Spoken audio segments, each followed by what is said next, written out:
నమస్కారం,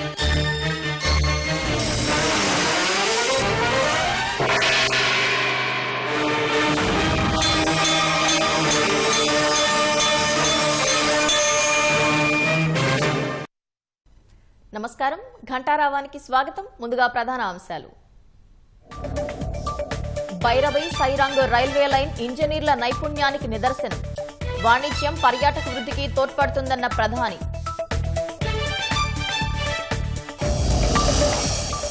సామాన్యులను దృష్టిలో ఉంచుకునే జీఎస్టీ సంస్కరణలు. పన్నులు తగ్గి ప్రయోజనం చేకూరుతుందన్న మోదీ.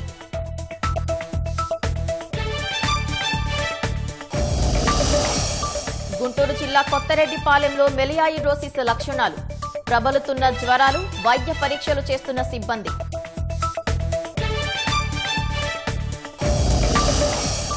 ఆత్మకూరు బాలికల గురుకుల పాఠశాలలో విషజ్వరాల పంజా. స్కూల్లో మెడికల్ క్యాంపు నిర్వహించి విద్యార్థులకు చికిత్స.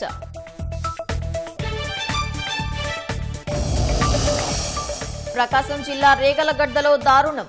అనుమానంతో భార్యను చంపి భర్త ఆత్మహత్యాయత్నం.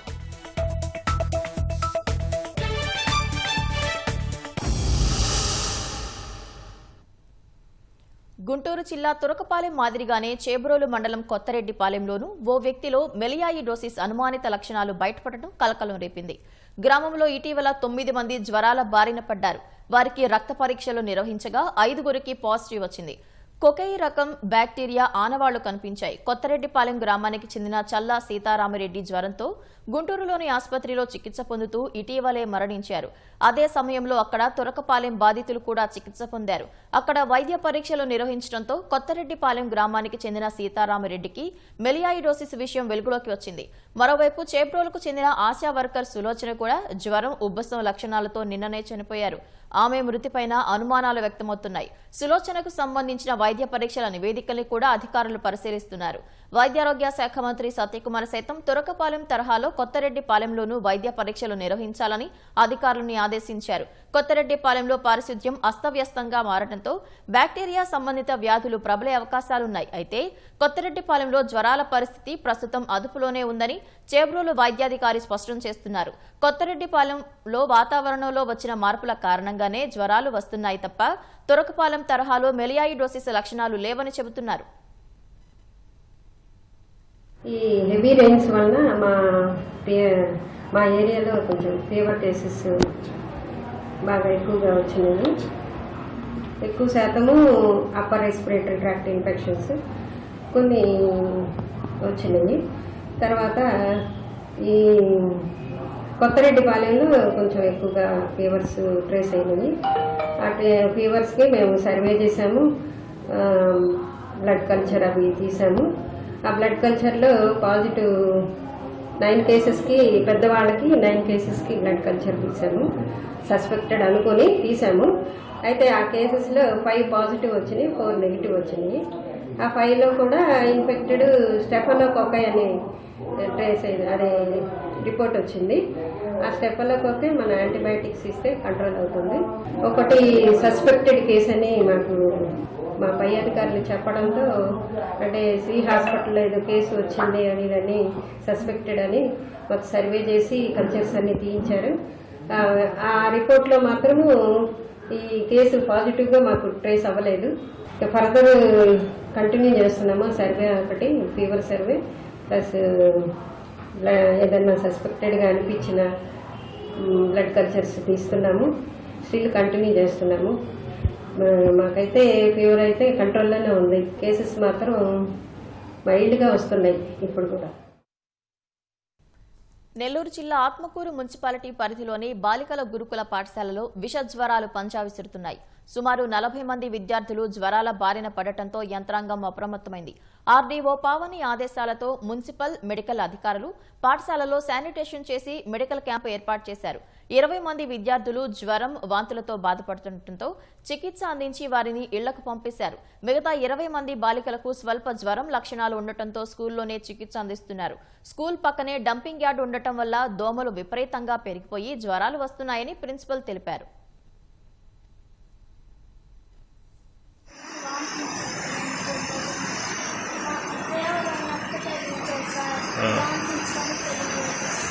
మార్నింగ్ అంతా ఫీవర్ ఎన్ని రోజుల నుంచి నిన్న నుంచి అట్టుంది ఇప్పుడు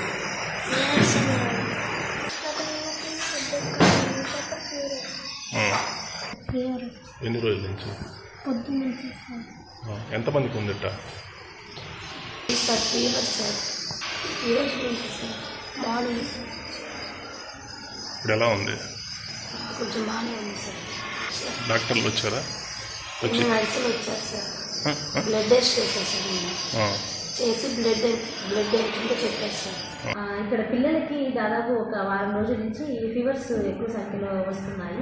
అయితే మేము దానికి తదుపరి చర్యలు కూడా తీసుకుంటా ఉన్నాము. మేము ఆర్డీఓ మేడం గారి దగ్గరికి వెళ్ళినప్పుడు కూడా మేము చెప్పుకున్న మేడం గారు కూడా స్పందించారు.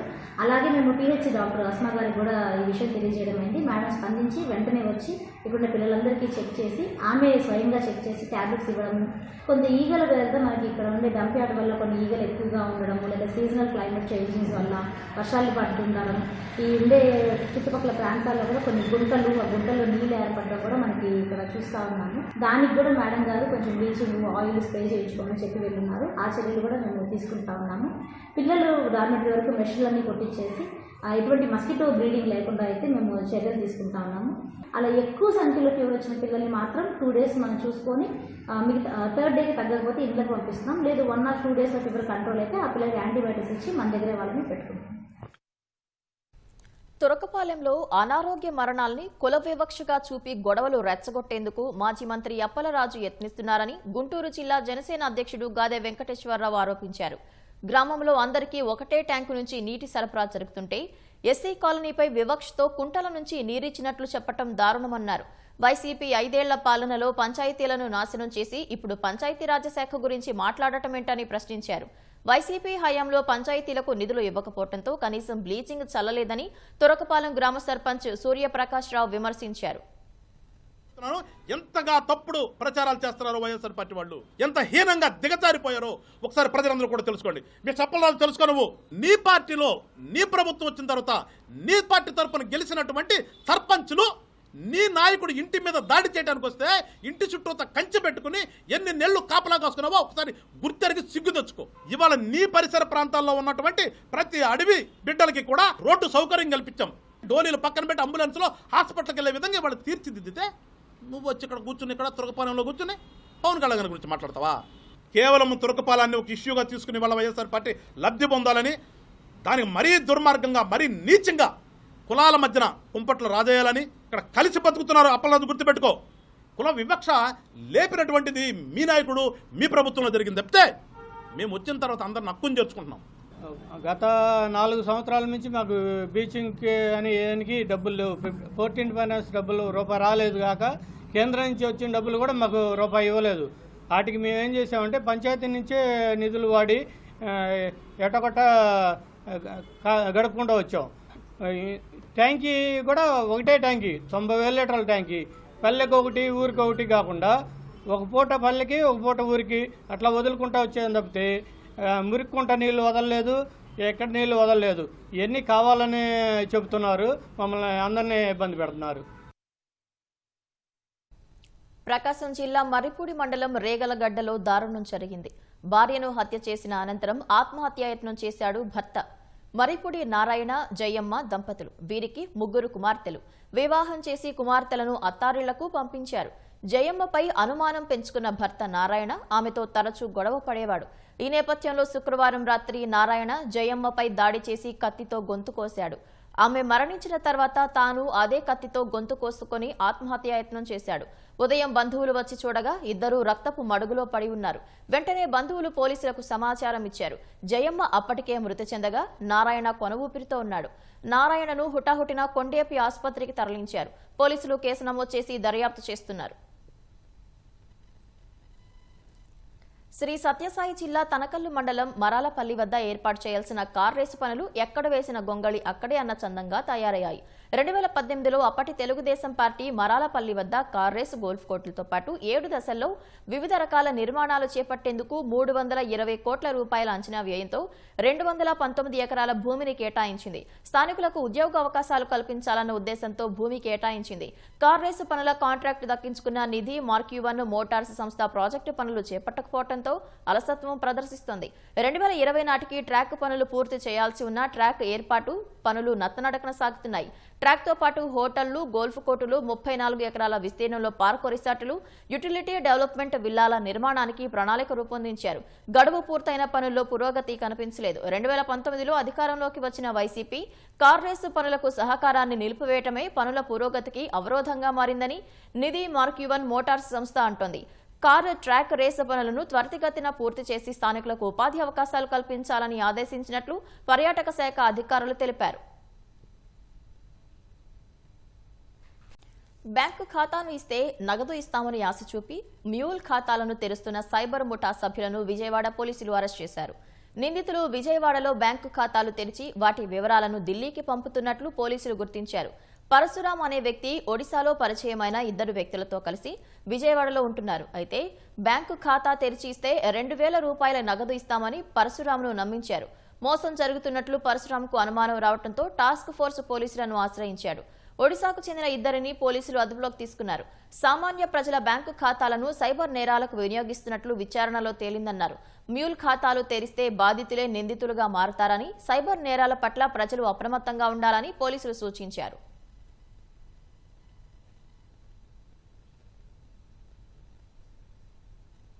మద్యం కుంభకోణం కేసులో కోర్టుకు తరలించే ప్రతిసారి నానా యాగి చేస్తున్న వైసీపీ నేత చెవిరెడ్డి భాస్కర్ రెడ్డి ముడుపుల సొత్తును వైట్లోకి మార్చేందుకు చిత్ర విచిత్రమైన ఎత్తుగడలు వేశారు.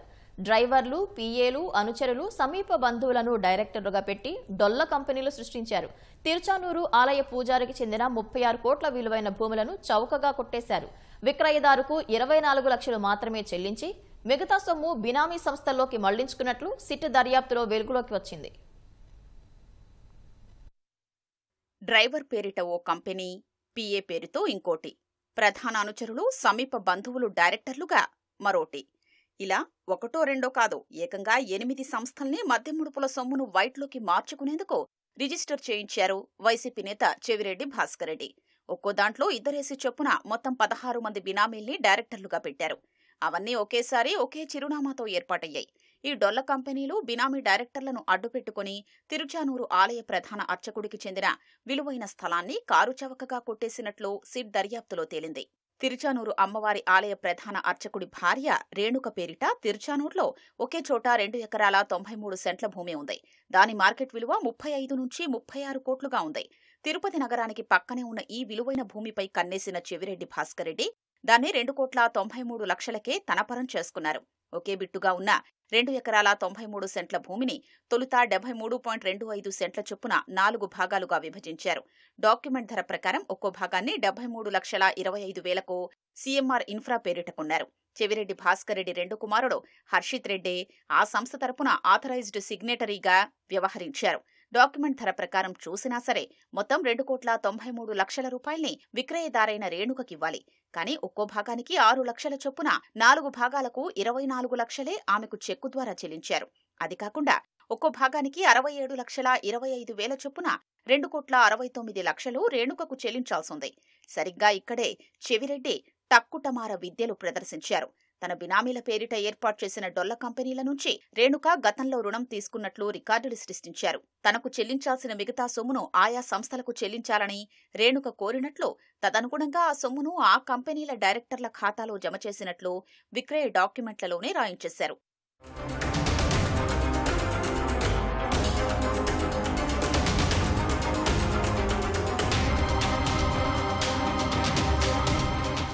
మొత్తం 8 డొల్ల కంపెనీల్లోని బినామీ డైరెక్టర్లు ఒక్కొక్కరికి రేణుక 33,62,000 చొప్పున బాకీ ఉన్నట్లు చూపించి మొత్తంగా 2.69 కోట్లను బినామీ సంస్థల ఖాతాల్లోకి మళ్లించుకున్నారు.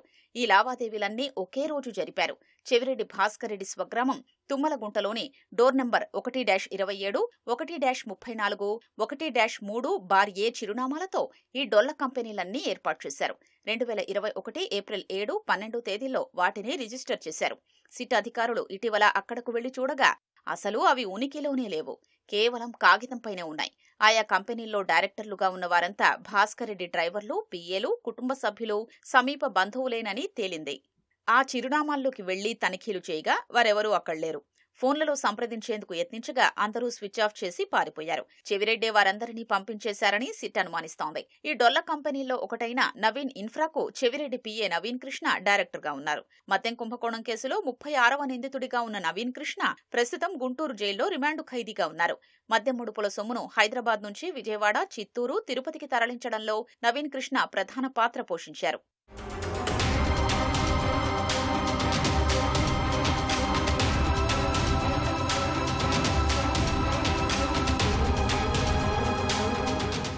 మొత్తం 8 డొల్ల కంపెనీల్లో ఒకటైన B1 సర్వీసెస్ కు చెవిరెడ్డి సన్నిహితుడు B1 రెడ్డిని, B1 రెడ్డి తల్లి నాగేశ్వరిని డైరెక్టర్లుగా చూపారు.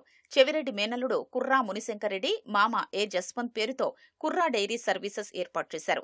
ఇక తన అనుచరులు వినయ్ కుమార్, హేమంత్ డైరెక్టర్లుగా వినయ్ ఇన్ఫ్రా నెలకొల్పారు. చెవిరెడ్డి డ్రైవర్ హరీష్, అనుచరుడు మహేశ్వరరెడ్డి పేరిట హరీష్ సర్వీసెస్ నెలకొల్పారు. తన సోదరుడు చెవిరెడ్డి జితేంద్ర తల్లి కుమారి డైరెక్టర్లుగా జితేంద్ర ఇన్ఫ్రా అనే మరో సంస్థను స్థాపించారు. చెవిరెడ్డి పొరుగింటి వ్యక్తి లోకేష్ రెడ్డి, ఆయన భార్య శోభారాణి డైరెక్టర్లుగా శోభా డెవలపర్స్ సృష్టించారు. ఇక చెవిరెడ్డి సమీప బంధువు బీకే లత, మరదలు సునంద డైరెక్టర్లుగా లతా ఆగ్రో సర్వీసెస్ నెలకొల్పారు. ఇక చెవిరెడ్డి పిఏ నవీన్ టి శిరీష పేరుతో నవీన్ ఇన్ఫ్రాను స్థాపించారు. నెల్లూరులోని పలు కాలనీల ప్రజలు చెక్క పురుగుల దాడితో హడలిపోతున్నారు. సమీపంలో ఉన్న పౌర సరఫరాల గోదాముల నుంచి పురుగులు ఇళ్లపై దండయాత్ర చేస్తూ ప్రజలకు ఊపిరాడకుండా చేస్తున్నాయి. నెల్లూరులోని వెంకటేశ్వరపురం మరికొన్ని కాలనీల సమీపంలో కేంద్ర గిడ్డంగుల సంస్థ గోదాములున్నాయి. 43 మెట్రిక్ టన్నుల సామర్థ్యం ఉన్న 9 గోదాముల్లో ప్రస్తుతం 14 టన్నుల బియ్యం నిల్వలు ఉన్నాయి. వాతావరణ పరిస్థితులకు తోడు ఎక్కువ రోజులు నిల్వ ఉండటంతో గోదాముల్లో చెక్క పురుగులు అధికంగా వ్యాపించాయి. 3 నెలలుగా పురుగులు వేల సంఖ్యలో పుట్టుకొచ్చి సమీపంలోని ఇళ్లలో స్వైర విహారం చేస్తున్నాయి. కంటి మీద కునుకు ఉండడం లేదని స్థానికులు ఆవేదన వ్యక్తం చేస్తున్నారు. చుట్టూ గోడౌన్ పక్కన ఇళ్లన్నీ నివాసం ఉంటున్న కాపురాలంతా ఈ చెక్క పురుగులు చేరి మాకు అనారోగ్యం గురి అవుతున్నాం. మేమందరం ఆహారంలో గాని నీళ్లలో గాని తర్వాత ప్రతి ఒక్క దాంట్లో చెక్క పురుగులు చేరి సఫర్ అవుతున్నాం. రాత్రులు పనుకోలేక కూడా పోతున్నాం. మేము ఈ చెవుల్లో చేరేది, పిల్లలు చదువుల్లో ఉంటే వాళ్ళని డిస్టర్బ్ చేయటం, ఇంత సఫర్ అవుతున్నాం. మాకు ఇంతకు ముందు ఎప్పుడూ లేదు కానీ గత 6 నెలల నుంచి ఈ చెక్క పురుగులు విపరీతంగా వస్తున్నాయండి. అసలు ఇంట్లో ఉండే పరిస్థితి లేదు. మొత్తం మెష్ డోర్లు, మెష్ కిటికీలకి అన్ని మెషలు పెట్టుకున్నా కూడా అసలు ఎలా వస్తున్నాయో కూడా అర్థం కావట్లేదు. ఫుడ్ వండుకునేటప్పుడు సక్రమంగా వండుకోలేని పరిస్థితి. మూతలన్నీ కవర్ చేసి అన్ని కరెక్ట్ గా పెట్టుకున్నా కూడా అవి ఆటోమేటిక్ గా వాటిలోకి వెళ్ళిపోతున్నాయి. నైట్ టైమ్స్ అయితే అసలు పిల్లలతో పడుకునే పరిస్థితి లేదండి. చెవుల్లోకి ముక్కుల్లోకి వెళ్ళిపోతున్నాయి. ప్రశాంతంగా నిద్రపోయే ఇది కూడా లేదు. మొత్తం ఒళ్ళంతా పారికాడుతున్నాయి. పిల్లలకి స్కిన్ అలర్జీ రావడము, తర్వాత ఊరికే కోల్డ్ అలా ఉండడము, చుట్టూ మెషలు అన్ని పెట్టుకున్నా కూడా విపరీతంగా వస్తున్నాయండి. గాలివాటాన్ని బట్టి ఈ పురుగులు చుట్టుపక్కల కిలోమీటర్ల దూరం వరకు వ్యాపించి నివాసాలు, దుకాణాల్లోకి చేరుతున్నాయి. పడుకున్నప్పుడు చెవులు, ముక్కుల్లోకి దూరి నిద్ర పాడు చేస్తున్నాయని ప్రజలు వాపోతున్నారు. ఆహారం, నీరు ఇలా అన్నింటిలోకి చేరి అనారోగ్యాలకు కారణమవుతున్నాయని ఆవేదన చెందుతున్నారు. మరి ఇక్కడ చాలా చెక్క పురుగులు వస్తూ ఉన్నాయి. ఇళ్లలో అంతా మాకు చాలా ఇబ్బందికరంగా ఉంటుంది. అన్ని విధాలు ఇబ్బంది పడుతున్నాం. గొడౌన్స్ లో ఉన్న చెక్క పురుగులంతా ఊరి మీదకి వస్తున్నాయి. మాకు తినే పదార్థాల్లో, ఇళ్లలో చాలా డిస్టర్బెన్స్ గా ఉంటుంది. గట్టిగా ఏదైనా పని చేసి మాకు ఇబ్బంది లేకుండా చూడాలని కోరుకుంటున్నాం. ఇక్కడ ఉన్న గోడౌన్స్ వల్ల స్టోర్ చేసుకున్న ఐటమ్స్ వల్ల నైట్ టైమ్స్ కానీ లైట్ వేసినప్పుడు కానీ అవన్నీ పురుగులు వచ్చేసి మనం ఇంట్లో స్టోర్ చేసుకున్న దగ్గర కానీ ఎక్కడ ఏదైనా కూర్చున్న దగ్గర కానీ విపరీతంగా పురుగులు రావడం వల్ల మనకు చాలా ఇబ్బంది అయిపోతుంది. తినే వాటర్లలో ఎక్కడ చూసినా అవే ఉంటున్నాయి. సో దాని గురించి ఒకసారి చూసి అవి మూవ్ చేయడమా, దాని ప్రాసెస్ ఏంది, దాని గురించి అధికారులు ఆలోచించి దాన్ని ఏమైనా చేస్తే మాకు కొంచెం యూజ్ అవుతుందని కోరుకుంటున్నాం. పండుకున్నప్పుడు కూడా దోమ తెరలకు కూడా వచ్చేస్తున్నాయి. ఏదన్నా తినే ఆహారం గట్టిగా మూత పెట్టుకున్నా ఆ మూతలోకి ఎట్టబోతున్నాయి, లోపలికి వెళ్ళిపోతున్నాయి. మళ్ళీ తీర ఓపెన్ చేసి చూస్తే దాంట్లో చెక్క పురుగులు కంపల్సరీగా పడి ఉంటున్నాయి. అవి తినలేకున్నాము. నైట్ పూట మాత్రం ఇళ్ళలోకి వచ్చేస్తుంటాయి. ఇంట్లో కూడా గొర పారి ఆడుతూ ఉంటాయి. నిద్ర ఉండదు, ఏముండదు. వాటిని చూసుకొని సరిపోతుండదు. పురుగుల నివారణకు మందులు వాడాల్సి ఉన్నా అధికారులు పట్టించుకోకపోవడం లేదని స్థానికులు ఆరోపిస్తున్నారు. పురిటి నొప్పులతో బాధపడుతున్న నిండు గర్భిణి ప్రసవ వేదన, తీవ్ర అనారోగ్యంతో ప్రాణాపాయ స్థితిలో ఉన్న రోగి పరిస్థితి ఎంత ప్రమాదకరంగా ఉన్నా డోలీ మోతలే దిక్కు. రోడ్డు సౌకర్యం లేక అత్యవసర పరిస్థితుల్లోనూ అంబులెన్సులు వెళ్లలేని దీనస్థితి. కిలోమీటర్ల దూరంలో ఉన్న ఆసుపత్రికి తీసుకెళ్లేలోపు ఏం జరుగుతుందో దేవుడికే ఎరుక. తరాలు మారుతున్నా గిరిశిఖర గ్రామాల్లో ఎలాంటి పురోగతి లేదు. గిరిజనుల జీవన ప్రమాణాలు మెరుగుపరిచేందుకు కూటమి సర్కార్ కృతనిశ్చయంతో పనిచేస్తున్నా అధికారుల అలసత్వంతో కొండతారుల్లో గిరిజనులకు కష్టాలు తప్పడం లేదు.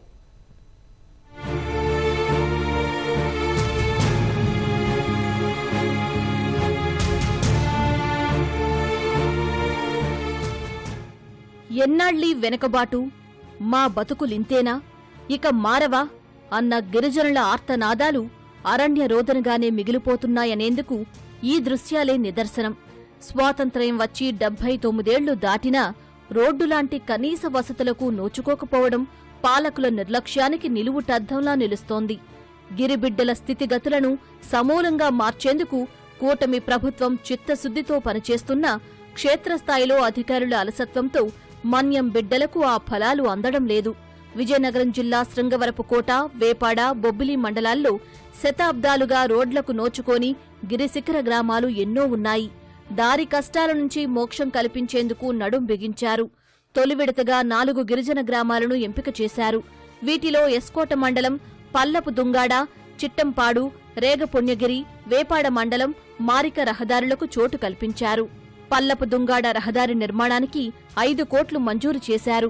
10 కిలోమీటర్ల మేర రోడ్డు నిర్మిస్తే గిరిజనులకు రహదారి సౌకర్యం అందుబాటులోకొస్తుంది. ఈ ఏడాది జనవరిలో శంకుస్థాపన జరిగినా పనులు కాస్తైనా ముందుకు కదల్లేదు. ఫలితంగా కొండదారుల్లో గిరిజనులకు యాతన తప్పటం లేదు.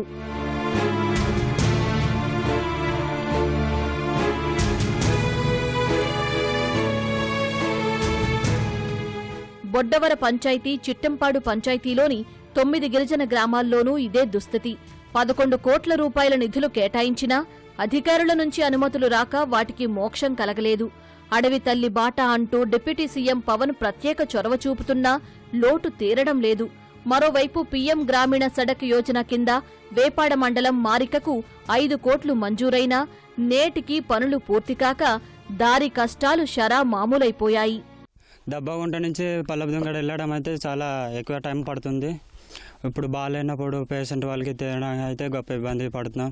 వర్షంకి అయినా రోడ్ ఒకటి బాగాలేదు కాబట్టి రాయిలు అలాగా తేలుతున్నాయి కాబట్టి రోడ్ అవుతుంది అంటారు కానీ ఏటి అవ్వట్లేదు. సైడు కాలువ అయితే తీయలేదు కాబట్టి రోడ్ మొత్తం కొట్టుకుంది. మొత్తం దారి మొత్తం బురద అలాగా రోడ్ ఒకటి అసలు బాగాలేదు సార్. మా ఊర్లో అయితే రోడ్ అసలు బాగలేదు. అంటే మాకు చదువుకోవడం అన్నా మాకు కిందకి వెళ్ళాలన్నా చాలా ఇబ్బందిగా ఉంది. ఎందుకంటే మాకు రోడ్డు లేకపోవడం వల్ల సమస్య చాలా ఎక్కువ ఉందన్నమాట. ఇక్కడ బండి దించాలన్నా భయం వేస్తుంది సార్. ఇప్పుడు సంతకి వెళ్ళాలన్నా మాకు చాలా కష్టంగా ఉంది సార్. నేను చిన్నప్పటి నుంచే ఇక్కడే ఉన్నాను, ఇక్కడ పెరిగాను. ఆ స్కూల్కి వెళ్ళినప్పుడు కదా ఇదే పరిస్థితి. ఇప్పుడు రోడ్డు ఉన్నదా అంటే రోడ్డు త్వరగా కావట్లేదు. ప్రభుత్వం వచ్చి ఎవరు పట్టించుకోవట్లేదు. ఈ దారుల్లో ప్రయాణం అంటేనే నరకప్రాయం. రాళ్లు, కంకర తేలి కనీసం నడవడానికి ఇబ్బందే. ఆటో నడపటము కత్తిమీద సామే. వాహనాలు రిపేరుకు గురై మరమ్మతుల కోసమే వేలాది రూపాయలు వెచ్చించాల్సి వస్తోందని డ్రైవర్లు చెబుతున్నారు. ఈ ఆటోలతోనైతే ఇబ్బంది. రాడ్లు ఎటు ఇరిగిపోవడము, ఈ ఎక్కడ పడితే అక్కడ ఒగ్గసిల్లిపోతున్నాం. రాడ్లు ఎటు ఇరిగిపోతాయి అట్లా అదొక 5,000 6,000 అవుతుంది. మేము తెచ్చి మళ్ళీ మేము మెడికల్ బాగా చేసి తీసుకెళ్ళాలి. మళ్ళీ ఇప్పటికి 1995 నుంచి అదే కష్టం నరకమని భావిస్తున్నాము. రోడ్డు సౌకర్యం లేక చాలా ఇబ్బంది పడుతున్నాం. మాకు ఏ ప్రభుత్వం వచ్చినా కూడా మాకు పట్టించుకున్న నాదుడే లేదు. కూటమి ప్రభుత్వం వచ్చిన తర్వాత మీకు ప్రతి గ్రామానికి డిప్యూటీ పవన్ కళ్యాణ్ గారు రోడ్డు సౌకర్యం కల్పిస్తామనేసి మాట తప్ప చెప్తున్నారు. కానీ ఇప్పుడైతే మాకు కలెక్టర్ గారు, ఎంపీ గారు, ఎమ్మెల్యే గారు, ఎమ్మెల్సీ గారు అందరూ వచ్చి శంకుస్థాపన చేశారు. ఇప్పటికేమో ఉగాదికి ఏమో రోడ్డు కంప్లీట్ చేసేస్తామనేసి అన్నారు. కానీ ఇప్పటి వరకు రోడ్డు కంప్లీట్ అవ్వలేదు. గిరిశిఖర గ్రామాల్లో పనిచేసే ప్రభుత్వ ఉద్యోగుల పరిస్థితి దినదిన గండమే. పెన్షన్ ఇచ్చేందుకు తెల్లవారి బయలుదేరితే చేరుకునే వరకు ఎప్పుడో మధ్యాహ్నమవుతోంది. దారిపతికి మేము పెన్షన్లు ఇవ్వడానికైనా గ్రామ సభలు చేసేటప్పుడైనా ఇలాంటి బెనిఫిషరీకి ఏమైనా అందించాల్సి వచ్చినప్పుడల్లా మేము కొండ ఎక్కాల్సి వస్తుంది. ఉదయం ఇక్కడ మేము పెన్షన్ డిస్ట్రిబ్యూట్ చేసేటప్పుడు ఉదయం 6 గంటల కింద బయలుదేరుతామండి. అయితే మేము ఇలా కురిడి వెళ్ళేసరికే మాకు మధ్యాహ్నం 1 గంటలుగా అవుద్దండి. అంటే కింద నుంచి మాకు హైదరాబాద్ నుంచి ఫోన్స్ వస్తాయి, ఇంకా మీరు లాగిన్ అవ్వలేదేటని. అదే బండి మీద వెళ్ళామనుకోండి, రాళ్ళు ఇవి తేలిపోతాయి. బండి కూడా చాలా దారుణంగా పాడైపోద్ది అనమాట. ఎందుకంటే ఇంజిన్ తగిలేయడము, బ్రేక్స్ ఫెయిల్ అయిపోవడము. మేము వెళ్ళిన ప్రతిసారి మినిమం 2 సార్లు అయినా మేము స్కిడ్ అయిపోయి పడతా ఉంటాం. వర్షాల కారణంగా రోడ్డు నిర్మాణ పనులు ఆలస్యమవుతున్నాయని, జనవరి నాటికి పూర్తి చేస్తామని అధికారులు చెబుతున్నారు. మనకైతే మారికైతే స్పీడ్గానే వర్క్ జరుగుతుంది, కానీ కొన్ని అనివార్య కారణాల వర్షాల వల్ల వీటి వల్ల కొద్ది స్లో డౌన్ అవుతుంది. కానీ మేము జనవరి ఫిబ్రవరికి టార్గెట్ పెట్టుకుంటున్నాం. అలాగే రాగపినీగిరి కూడాను ఫార్మేషన్ వర్క్ అయితే కంప్లీట్ అయిపోయింది. అది కూడా జనవరి ఫిబ్రవరికి అయితే టార్గెట్ పెట్టుకున్నాం. అది కూడా అయిపోవడానికి అవకాశం ఉంది. అదే ఇప్పుడు పల్లపుదుంగాడ అదైతే దానికి ఫారెస్ట్ క్లియరెన్స్ సెకండ్ స్టేజ్ రావాలి కాబట్టి, శాంక్షన్స్ కాబట్టి అది కొద్దిగా డిలే అవుతుంది. అది వచ్చిన వెంటనే పని చేస్తాం. అలాగే చిట్టంపాడు కూడా అదే పరిస్థితి. వైసీపీ ప్రభుత్వం నిర్లక్ష్యం వహించిన గిరిజన గ్రామాల అభివృద్ధిపై కూటమి ప్రభుత్వం ప్రత్యేక దృష్టి సారించింది. గిరిజన గ్రామాల్లో మౌలిక వసతుల అభివృద్ధితో పాటు రహదారి నిర్మాణానికి పెద్దపీట వేస్తూ కోట్లాది రూపాయల నిధులు మంజూరు చేసింది. అయితే దేవుడు కరించిన పూజారికి అంచిన విధంగా అటవీ శాఖల అనుమతులు రాకపోవడంతో నిధులు మురిగిపోతున్నాయి. అంతేకాదు గిరిజన గ్రామాల కష్టాలు మామూలుగా మారాయి. విజయనగరం జిల్లా గిరిజన ప్రాంతాల నుంచి కెమెరా నాగేశ్వరతో ఓబ్లేష్, ఈటీ న్యూస్. సమాజంలో మార్పు కోసం నిస్వార్థ భావంతో కృషి చేసిన వ్యక్తి రామోజీరావు అని మాజీ గవర్నర్ బండారు దత్తాత్రేయ పేర్కొన్నారు. ఎన్ని కష్టాలు వచ్చినా నమ్ముకున్న సిద్ధాంతం కోసం అచంచలమైన విశ్వాసంతో పనిచేసి ఎదిగారని కొనియాడారు. Blue book trust, Raghu Arikapudi సేవా ట్రస్ట్ సంయుక్తంగా విశ్వనరుడు రామోజీ అనే పుస్తకాన్ని రూపొందించగా దాన్ని హైదరాబాద్ రామ్నగర్లోని తన నివాసంలో మాజీ గవర్నర్ బండారు దత్తాత్రేయ ఆవిష్కరించారు. డాక్టర్ లెనిన్ ధనిశెట్టి సహకారంతో సంకలనం తీసుకువచ్చినట్లు ఆయన వివరించారు. రామోజీరావు సమాజానికి అందించిన సేవలు భవిష్యత్తు తరానికి అందించాలనే సంకల్పంతో 114 పేజీలతో పుస్తకాన్ని తీసుకొచ్చామని సంపాదకులు రఘు అరికపూడి తెలిపారు. రామోజీరావు గారు ఒక గొప్ప మహోన్నతమైనటువంటి వ్యక్తి. ఆయన నిస్వార్థ భావనతో సమాజంలో మార్పు తేవాలని పత్రికా రంగంలోనే కాకుండా అనేక రంగాలను వారు సృజించి అనేక మందికి ఉపాధి కల్పించి సేవలు అందించి ఎన్ని కష్టాలు వచ్చినా ఎన్ని ఇబ్బందులు వచ్చినా తను నమ్ముకున్నటువంటి సిద్ధాంతం కోసం అచంచలమైనటువంటి విశ్వాసంతో కృషి చేసినటువంటి మహానుభావుడు, గొప్ప పాత్రికేయుడు, విశ్వమానవవాది. వారిని మరి ఒకసారి స్మరించుకుంటూ వారి పుస్తకాన్ని తేవడం చాలా సంతోషకరమైన విషయం. అందరూ కూడా దీన్ని చదివి ఇంకా ప్రాచుర్యం చేయాలని నేను కోరుతా ఉన్నాను. యొక్క జీవిత కథని రేపటి తరానికి అందించాలన్న లక్ష్యంతో ఈ గత సంవత్సర కాలంగా వచ్చినటువంటి ఏవైతే వారికి సంబంధించిన నివాళులు కానీ వారు చేసినటువంటి జీవితం ఎన్నో అద్భుతమైనటువంటి ఈ సమాజానికి అందించినటువంటి సేవలు ఒక పుస్తక రూపం తీసుకురావాలన్న లక్ష్యంతో ఈ యొక్క విశ్వనరుడు రామోజీ అనేటువంటి పుస్తకాన్ని మేము ఈ ప్రచురణ తీసుకురావడం జరిగింది. రాబోయేటువంటి రోజుల్లో ఈ యొక్క విశ్వనరుడు రామోజీ అనే పుస్తకాన్ని ఇంగ్లీష్లో కూడా అనువాదం చేసి ప్రైమ్ మినిస్టర్ నరేంద్ర మోడీ గారికి అలానే రాష్ట్రపతి గారికి కూడా అందించి వారి యొక్క సేవలు ఏవైతే ఉన్నాయో ఈ ప్రపంచానికి అందించాలా, భారతరత్న అవార్డు తీసుకునే విధంగా మేము ఆ ప్రయత్నంలో భాగంగా ముందుకు తీసుకెళ్లాలనే కోరికతోటి విశ్వనరుడు రామోజీ అనే పుస్తకాన్ని మేము ఈ రోజున ఆవిష్కరించడం జరిగింది. ఈశాన్య రాష్ట్రాల్లో ప్రధానమంత్రి నరేంద్ర మోదీ పర్యటిస్తున్నారు. మిజోరాంలో 8,070 కోట్ల రూపాయలతో నిర్మించిన ఎత్తైన రైల్వే లైన్ను మోదీ వర్చువల్ గా ప్రారంభించారు. ప్రతికూల వాతావరణం కారణంగా ఆయన ఐజ్వాల్ కు వెళ్లలేకపోయారు. జాతి ఘర్షణలతో అల్లాడిపోయిన మణిపూర్కు కాసేపట్లో మోదీ వెళ్లనున్నారు. బాధితులను కలుసుకోనున్నారు. సాయంత్రం అసోంలో ఆయన పర్యటిస్తారు. ప్రధాని మోదీ ఈశాన్య రాష్ట్రాల్లో పర్యటిస్తున్నారు. 8,070 కోట్లతో నిర్మించిన బైరాబీ సైరాంగ్ రైల్వే లైన్ను ప్రధాని జెండా ఊపి ప్రారంభించారు. 51 కిలోమీటర్ల పొడవైన ఈ కారిడార్ మిజోరాంను దేశంలోని ఇతర ప్రాంతాలతో అనుసంధానిస్తుంది. 153 వంతెనలు, 45 సొరంగాలు లైన్లో ఉన్నాయి. మోదీ ఉదయం లెంగ్పుయ్ ఎయిర్పోర్ట్ కు చేరుకున్నారు. ఐజ్వాల్లోని లెమ్మువల్ గ్రౌండ్ లో ఆయన ప్రసంగించాల్సి ఉంది. అయితే ప్రతికూల వాతావరణం కారణంగా ఆయన ఎయిర్పోర్టు నుంచే వర్చువల్ గా ప్రాజెక్టులను ప్రారంభించారు. ఐజ్వాల్ ఢిల్లీ రాజధాని ఎక్స్ప్రెస్, సైరాంగ్ గువాహటి, కోల్కతా మధ్య మరో 2 రైళ్లను మోదీ ప్రారంభించారు. రోడ్ల విస్తరణ పనులు సహా ఏకలవ్య స్కూళ్లను మోదీ ప్రారంభించారు. రైల్వే లైన్ ప్రజల జీవితాల్లో విప్లవాత్మక మార్పులు తెస్తుందని ఈ సందర్భంగా మోదీ తెలిపారు. విద్య, సాంస్కృతిక, ఆర్థిక సంబంధాల బలోపేతం, ఉద్యోగాల కల్పన, పర్యాటక వృద్ధికి దోహదపడుతుందని చెప్పారు. ఓటు బ్యాంకు రాజకీయాల వల్ల ఈశాన్య రాష్ట్రాలు తీవ్రంగా నష్టపోయాయని, కానీ బీజేపీ వల్ల ఈశాన్య రాష్ట్రాలు దేశ అభివృద్ధి ఇంజన్లుగా మారాయని తెలిపారు. Before 2014, even daily essential like toothpaste, soap and oil were taxed at 27%. Today, only 5% GST is applicable. During Congress rule, medicines, test kits and insurance policies were heavily taxed. That is why healthcare was expensive and insurance was out of reach for ordinary families. But today, all these have become affordable. The new GST rates will also make medicines for serious diseases like cancer more inexpensive. After September 22nd, cement and construction materials will also become cheaper. As part of the reforms, GST on most hotels had been reduced to only 5%. Vizianagaram జిల్లా సంతకవటి మండలం రైతులకు urea కష్టాలు తప్పడం లేదు. సంతకవటిలోని private ఎరువుల దుకాణం వద్ద పెద్ద ఎత్తున రైతులు బారులు తీరారు.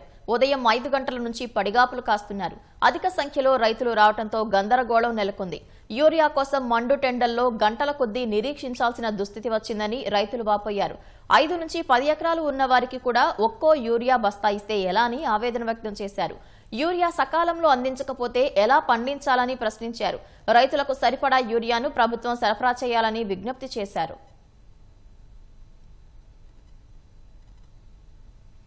దేశంలోనే అతిపెద్ద దర్యాప్తు సంస్థ సిబిఐ కూడా తమకు న్యాయం చేయలేకపోయిందని ఆయేషా మీరా తల్లి సంషాద్ బేగం వాపోయారు.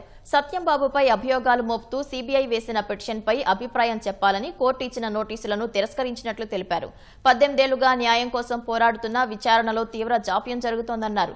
సత్యంబాబు నిర్దోషి అని కోర్టు తీర్పు ఇచ్చిందని తాము కూడా అదే నమ్ముతున్నామన్నారు. ఇప్పుడు మళ్లీ సత్యంబాబుపై కేసు పెట్టి మమ్మల్ని అభిప్రాయం అడగటమేంటని ప్రశ్నించారు. కేసు విచారణ ముగిసిందని, జూన్లోనే సిబిఐ సీల్డ్ కవర్ నివేదికను హైకోర్టుకు ఇచ్చిందని, ఆ కాపీ తమకు ఇవ్వకుండా అభిప్రాయం చెప్పాలంటే ఎలాగన్నారు.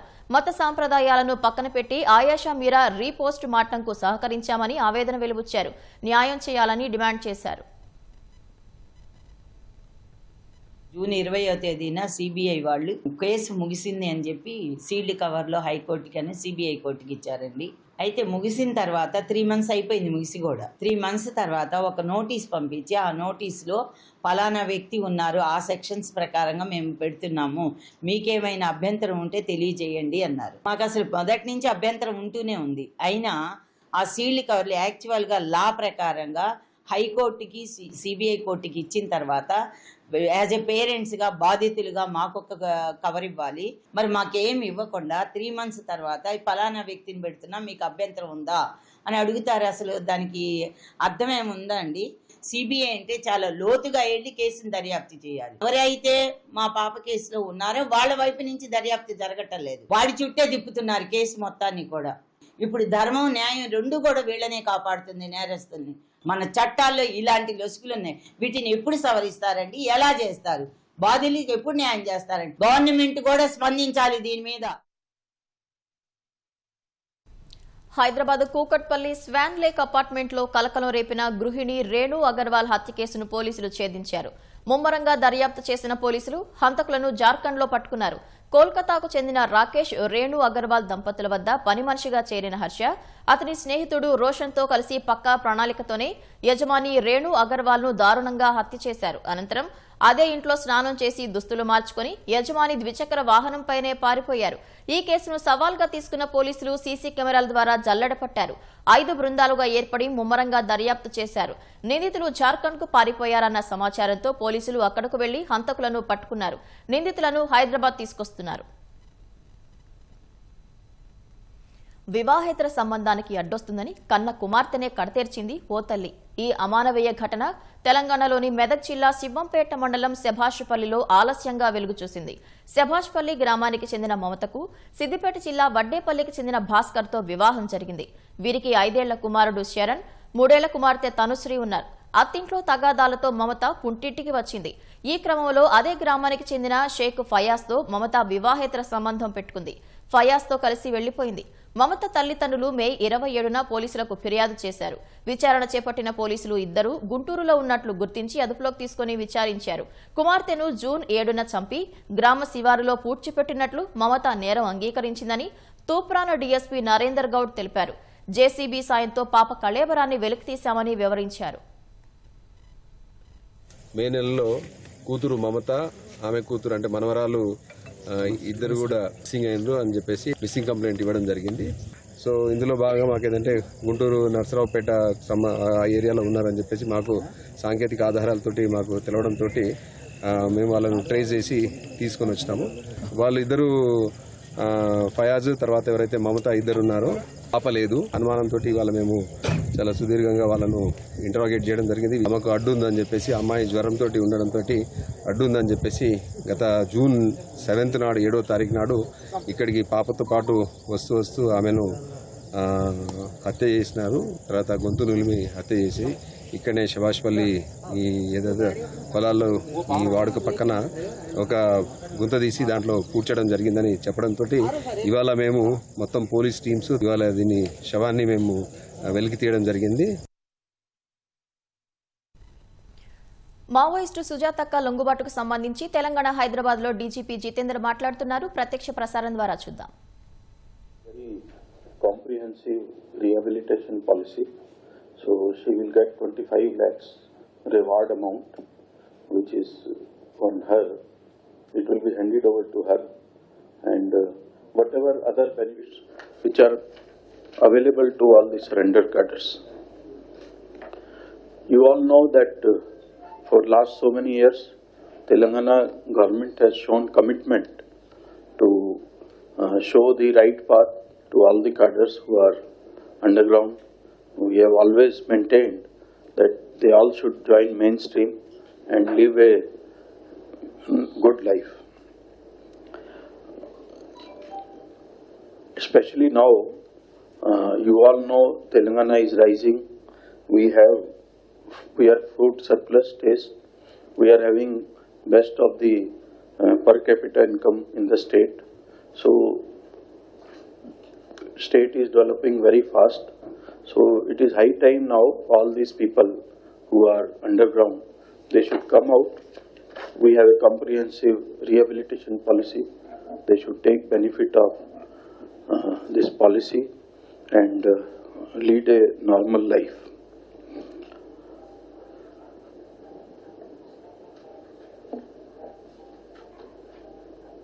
You all know that in last 2 years, 1 year only, 404 UG cadres of Telangana and Chhattisgarh have surrendered before Telangana police. You all know that we have a very comprehensive rehabilitation policy. Therefore, if you see, even the cadres not only from Telangana, other states also have come. They have surrendered before Telangana police, of which 4 are state committee members, 1 divisional committee secretary, 8 divisional committee members, and 34 area committee members. They have surrendered before Telangana police in 2025 alone. With last year also, large number of cadres have surrendered. So this shows that victory for Telangana police and Telangana government in making underground cadres join the mainstream and lead peaceful life. As of today, we have 78 underground cadres which are hailing from Telangana state. They are probably working in other states, out of which there are 10 central committee members. There are 15 central committee members, out of which 10 members are from Telangana state. So we hope that these 10 members also will come out of the party and they will also join the mainstream. On behalf of Telangana government and Telangana State Police Department, I appeal to all underground Maoist cadres to come back to their native village by joining the mainstream and take part in the advancement of Telangana state through constructive participation. All 404 cadres who have joined the mainstream, we have given them that initial money and we are also extending all the benefits which are